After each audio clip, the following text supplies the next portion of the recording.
அன்பார்ந்த மக்களே, உங்கள் எல்லோருக்கும் என் அன்பார்ந்த முதல் வணக்கம். படிப்புல இருந்த ஒரு ஆர்வத்தை பார்த்து உங்க கணவர் நீ படி, ஏன் படிக்காம இருக்க, வை நாட், நீ படிக்கலாம், இதுக்கு மேலேயும் நீ படிக்கலாம் அப்படின்னு சொல்றாங்க.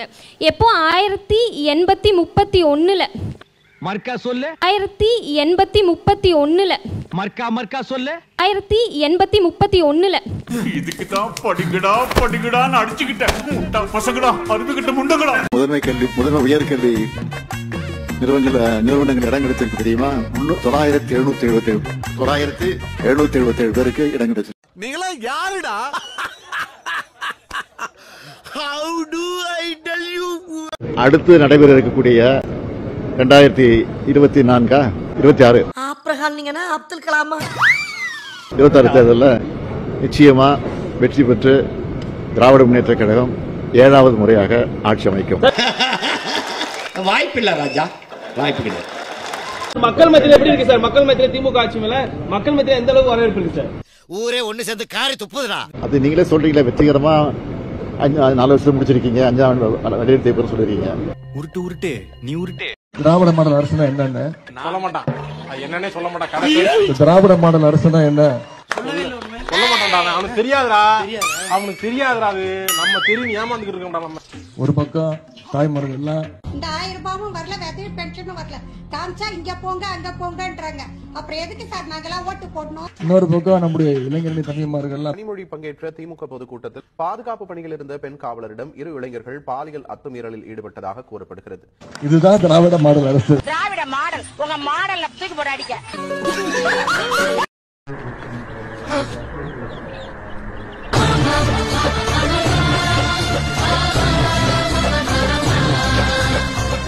சின்ன மாமன் சொன்னாங்க உரல் மாதிரி வந்து பெருங்கனவோடு நிற்கிற இந்த பிள்ளைகள், எளிய மக்கள், உங்களின் பிள்ளைகள் எங்களுக்கு உதயசூரிய சின்னத்தில் விவசாய சின்னத்தில் வாக்கு. படிக்க தெரிஞ்சா படி, தப்பு தப்பா படிச்சு அடி வாங்கி சாகாத சொல்லிவிடுங்க. நம்ம துணை முதலமைச்சர் என்ன பண்ணி வச்சிருக்காரு அப்படின்றத நீங்களே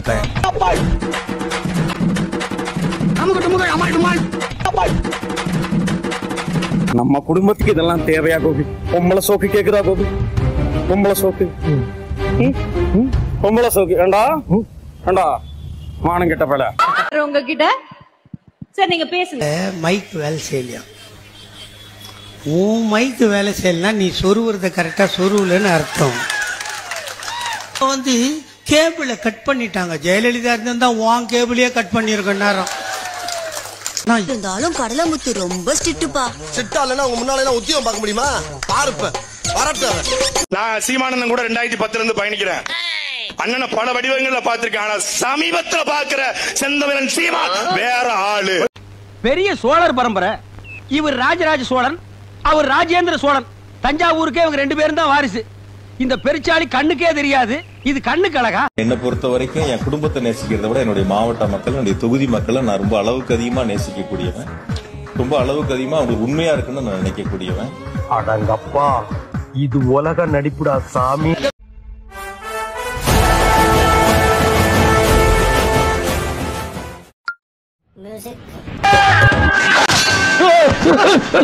என்னப்பா சக்தி, என்னாச்சு? ஏண்டா கனவா இருந்தாலும் ஒரு நியாயம் வேணாமாடா? நன்றி, வணக்கம், பை பை ஸ்டாலின். ஓஹோ, எனக்கு நிறைய வேலை இருக்குன்னு தெரிஞ்சுக்கிட்டு வலுக்கட்டாயமா உங்களுக்கு லீவா இருக்குன்னு மருத்துவம் எல்லோருக்கும் தேவை. பொண்டாட்டி எனக்கு சண்டே போச்சு, அதுக்கு ஒரு மரத்தை கொடு. கடல்லே இல்லையா? உதயநிதி என்ன பண்ணார்? அவர் எப்படி துணை முதலமைச்சரான மயிர புடுங்கினாரு. என்னடா புசுக்குன்னு மலையாளம் பேசிவிட்ட? ஏண்டா இங்க வந்து 4 சாய் சனத்தை பார்க்கணுமே, இந்த மண்ணை மாத்தணுமே பிரயாசப்பட்டு வந்தோம்னா கேவலமா பேசிவிட்ட ராஸ்கல். நான் 2010 கட்சி ஆரம்பிச்சேன். இப்ப 26 வரைக்கும் வந்து 26 தேர்தலில் நிக்க போறேன். ஆனா என்ன பிரயோஜனம்? அம்மன் ஜல்லிக்கு பிரயோஜனம்டா. அசிங்கப்பட்டான் ஆட்டோக்காரன். சவாரி பாக்க. இப்ப நான் ஒரு மருத்துவர் ஆயிட்டேன். மருத்துவர், நீங்க நோயாளி என்கிட்ட வர்றீங்க. அப்போ உங்களுக்கு என்ன செய்யணும்? நீ டாக்டரா? பார்மசி படிச்சிருக்கியா? அப்ப பாருங்க, நீதான் டாக்டரா? அப்போஸ் AK-74 ஒரு துப்பாக்கி வருது. அது வருங்க இப்படி கூர்மையா இருக்கும். ஆனா சின்னதா தான் இருக்கும் தோட்டா. இங்க ஒரு புள்ளி தான் இருக்கும். ஆனா பின்னாடி பாத்தீங்கன்னா முதுகுக்கு பக்கம் எது இருக்கு, இப்படி போய் விரிஞ்சிடும். இன்னும் என்ன நீ பைத்தியக்காரனாவே நினைச்சிட்டு இருக்கறல? AK-47 கேள்விப்பட்டிருக்கேன். PK-47 அப்படின்னு ஒரு புதுசா ஒரு துப்பாக்கி வந்திருக்கா? அத தயார் பண்றது எங்க பாஸ் தான் ஐயா. 4 முறை பொது தேர்தலில் தோற்று, பல முறை இடைத்தேர்தலில் தோற்று, 2 முறை ஊரக உள்ளாட்சி தேர்தலில் உள்ளக தேர்தலில் தோற்று, 5வது முறையும் நம் கட்சி வெல்லாது.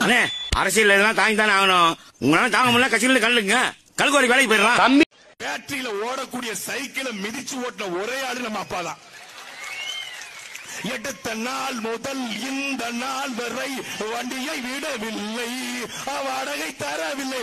ராமசாமி என்ன ராமசாமி எப்படி இருக்கு, ஆளைய காணோம் அப்படின்னு. உன்னை என்ன வேணும்? குதிராவளி வேணுமா, கம்பு வேணுமா, திணை வேணுமா, சாமை வேணுமா, அரிசி செவ்வரிசி வேணுமா? ஆனா இது புதுசா இருக்குண்ணே, புதுசா இருக்கு. இல்ல என்ன வேணும், என்ன வேணும், என்ன வேணும்? தண்ணி அடிக்க போகும்போது சரியா தெரியும், வீடு எங்க இருக்குன்னு தெரியும், எந்த தெருவழிய போறோம்னு தெரியும், கடை தெரியும், அடிச்சுட்டு திருப்பி போறதுக்கு தெரியாது. அதுக்கு என்ன கவலைப்படுற? நான் இருக்கேன் தம்பி, நான் இருக்கேன். என்னை ஒருபோதும் இந்த மக்கள் தலைவராக பார்க்க மாட்டார்கள், ஏற்க மாட்டார்கள். ஏன் நீ ஒரு டுபாக்கூரு? உங்க எல்லாருக்கும் தெரிஞ்சிடுச்சா? சரி விடு. எனக்கு ஓட்டு போடுங்கன்னு சொல்லல, நல்ல மனுஷன் பார்த்து போடுங்க. எங்க தாத்தா காமராஜ் சொன்னதே நான் சொல்றேன், நல்லதை பார்த்து போடுங்க. போடுங்க, மறுபடியும் திமுக போடுங்க, எங்களை தூக்கி சுடுகாட்டுல போட்டு போங்க, அவ்வளவுதான். வேற என்ன?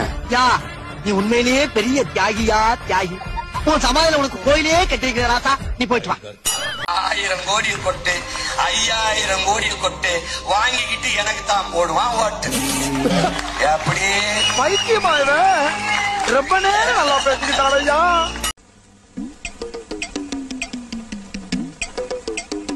தமிழக வெற்றி கழகம் நினைக்கிறீங்க நீங்க?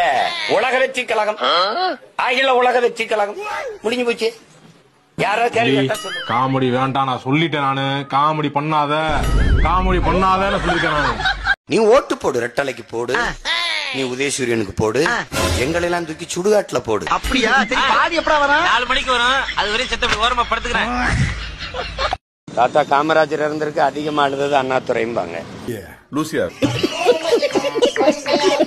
வந்துட்டேன்னு சொல்லு, திருப்பி வந்துட்டேன்னு சொல்லு. யாரு வந்து கேட்டா? அட யாரு கேட்க மாட்டாங்கடா, நீயா எவனாவது கூப்பிட்டு சொல்லு. நல்லா கைத்தட்டு, ஜோரா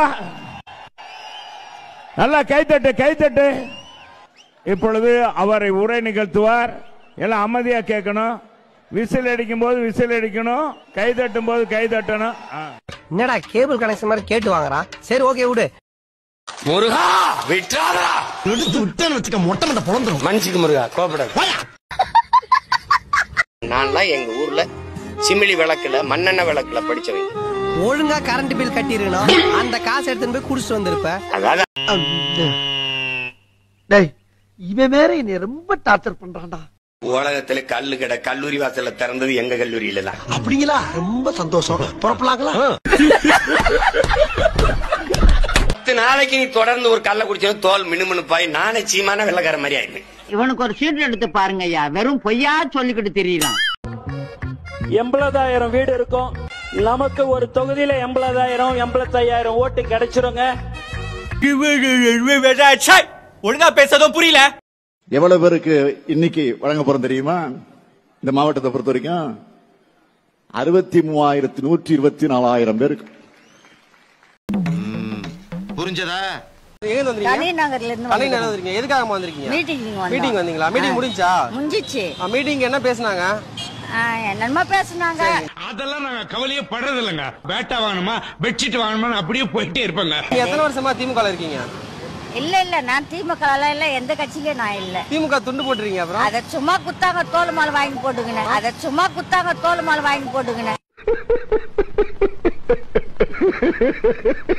சும்மா கொடுத்தாங்க. சரி ஓகே. வந்ததுக்கு காசு கொடுத்தாங்களாமா? காசு குடுக்கறேன்னுங்கறாங்க, சாப்பாடு தரேன்னுங்கறாங்க. சாப்பாடு வரல, வண்டி வரல, எதுவுமே வரல. ரோட்ல வந்து நிக்கிறோம். அவ்வளவுதான். இன்னையோட உறவு அந்திருச்சுன்னு வச்சுக்க போதும். இப்ப காசு எவ்வளவு தரேன்னு சொல்லிருந்தாங்க உங்களுக்கு? 300 ரூபாய். ஒரு ஆளுக்கு 300 ரூபாயா? எத்தனை பேர் வந்தீங்க? 50 பேர் வந்து. 50 பேருக்கும் ஆளுக்கு 300 தரேன்னு இருக்காங்க. அவ்வளவுதான், நம்ம முடிச்சு விட்டீங்க போங்க. முயற்சி திருவினையாக்கும், முயற்சின்மை இளமை புகுத்தி விடும்னு சொன்னார் வள்ளுவர். கவனித்தீரா? எதை மன்னா? இவன் பாடிய துதியை கவனித்தீரா? இல்லை மன்னா. நீர் எதைத்தான் சரியாக கவனித்தீர்? எங்கே துதியை இன்னும் ஒருமுறை பாடு. இளமை புகுத்தி விடும்னு சொன்னார் வள்ளுவர். இளமை புகுத்தி விடும்னு சொன்னார் வள்ளுவர். ஐயோ பாவம், அவரே கன்ஃபியூஸ் ஆயிட்டார். யாரா முதல்ல அதிகமா லஞ்சம் வாங்குறான்னு பாத்தீங்கன்னா கலைஞரோட ஆட்சி காலத்துல தான்.